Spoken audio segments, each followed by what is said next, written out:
আজ আবার মাছ নিয়ে চলে যাচ্ছি আড়তে। এই যে আমার মাছ, জেনে থাকবেন আপনারা, আমার একটি স্বল্প পরিসরে একটি খামার রয়েছে।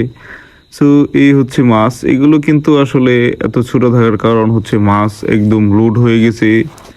যে পোনাগুলো দিয়েছিলাম সব পোনাগুলো আল্লাহর রহমতে ঠিকই গেছে। সো এই জন্য বাটা আর পুটি কিন্তু কমিয়ে দিচ্ছি। সো এই যে আড়তে আমরা চলে আসছি, আড়তের এদিকে যে ডাকতেছে, এই যে মামার যে ডাকার অ্যাপ্রোচিং খুবই ভালো, এই জন্য ভিডিও করলাম আর কি। সে যে বলতেছে, আপনার ব্যাকগ্রাউন্ড কি শুনে নিন, কথাগুলো খুবই ভালো লাগে আর কি। খুবই চৌকস এবং চতুর, তাদের আর ওদের যে টাইম খুবই ভালো। আবার এদিকে ফেরার সময় দেখতে পেলাম যে রাক্ষস বা ঠেলা জলের মতো আর কি বিশাল আকারের মানে নদীতে মাছ ধরতেছে।